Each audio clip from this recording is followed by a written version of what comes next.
When I was a young man, I didn't really appreciate poetry as much as I probably should have. And as I've been growing older, I've noticed that I appreciate lyrics of music a lot more than I ever have before.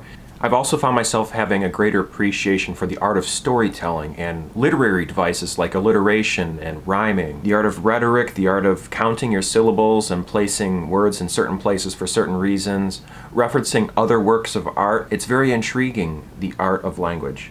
And I found a lot of poetry as a young man boring and dull and drab and cliche even sometimes. But as an inexperienced young man, I didn't think I had very much real-life experience that could tie me into various pieces of work that are very beautiful and stand the test of time.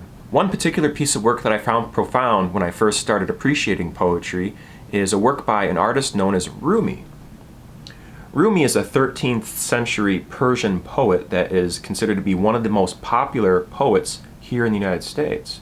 I had a friend who was very much interested in poetry back in high school who recommended Rumi to me and said that you might not like poetry, but I think you'll like this stuff. And he handed me a copy of The Essential Rumi.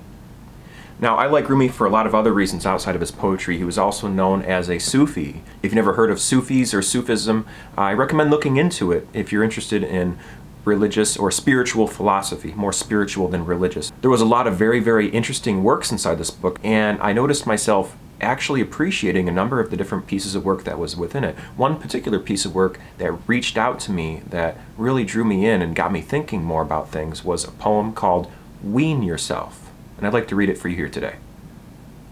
Little by little, wean yourself. This is the gist of what I have to say. From an embryo whose nourishment comes in the blood, move to an infant drinking milk, to a child on solid food, to a searcher after wisdom, to a hunter of more invisible game. Think of how it is to have a conversation with an embryo. You might say, "The world outside is vast and intricate. There are wheat fields and mountain passes and orchards in bloom. At night there are millions of galaxies, and in the sunlight, the beauty of friends dancing at a wedding." You ask the embryo why he or she stays cooped up in the dark with eyes closed. Listen to the answer. There is no other world. I only know what I've experienced. You must be hallucinating. And that was written by Rumi in the 13th century. Even the line that says, "Listen to the answer." Now, what makes me so interested in this is that this was written in Persian and translated through a number of different languages.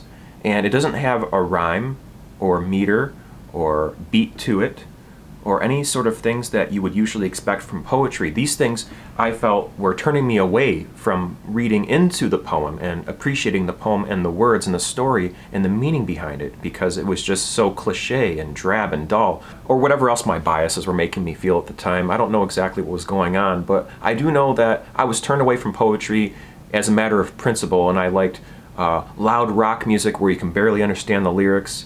And then as I started appreciating poetry more and more, I started looking more at lyrics and listening to lyrics and looking into them deeper, reading between the lines and trying to figure out the meaning behind them, if at all. Sometimes songs just don't have any meaning and they're pointless and they're just there to make you dance around.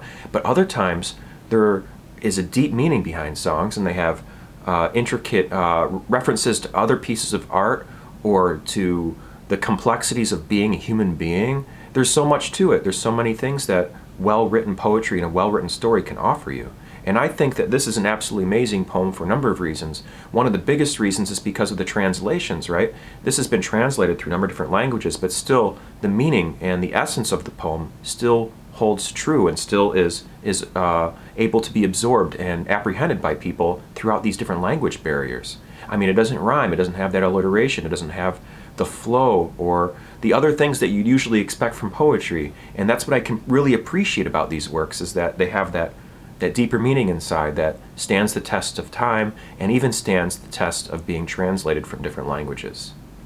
Anyways, folks, this will be one of a series of different poetry readings. I'll be dressing all in black, snapping my fingers, and drinking coffee with my pinky out, and other sorts of stereotypical what-have-yous. and I hope that you enjoy more poems from me here in the future on my channel. I should probably tell you though, I am a chaotic poster here on YouTube, so if you clicked on this video because you like poetry, you'll probably be disappointed if you subscribe to my channel and find all the other weird stuff I post about. I post every single day of the year of 2021, and I'm a chaotic poster. I post about many different things that I find interesting. I'm interested in consciousness, language, logic, reason, multi-platform free open source software programs. I'm interested in music, I'm interested in lyrics, I'm interested in cooking food and sharing recipes with people. I'm interested in the circus and flow arts. In fact, that's the one consistent thing I do here on my channel, is teach a weekly tutorial on something to do with the circus and flow arts. So if you want to learn how to juggle balls, or juggle clubs, or contact juggle like that thing that David Bowie did in the Labyrinth, you can do that there. Or I can teach you how to pediddle things. Pediddle, it's the art of spinning flat things on the tip of one's finger. Very fun, can be done with a lot of different kinds of objects, and it's easier to learn than you might imagine, especially with a pillow that goes convex over your finger. Or you can learn how to do the devil sticks. The devil sticks and I go way back. I was 12 years old when I first learned how to play with the devil sticks. These tutorials are specifically aimed towards the beginner, the entry level. They give you the building blocks and the fundamentals. I can teach you how to teach yourself, then it's all up to you to practice. So if you're new to my channel, maybe check out my playlist section and look at how all my content is organized for this year, and then determine whether or not you want to subscribe to my channel. Anyways, I've said too much, folks. Thanks very much for tuning in, and I hope that you appreciate what I had to offer here with this poem by Rumi, and I hope you check out more works by Rumi. Rumi is a wonderful artist, has lots to offer, and has had lots to offer since the 13th century. So there's a reason why Rumi is one of the most popular poets in the world and in the United States. Alright, I'll leave you with this. Remember to never give up. Do your best, stay true to you, and be amazing, folks. Thanks for watching, and good night.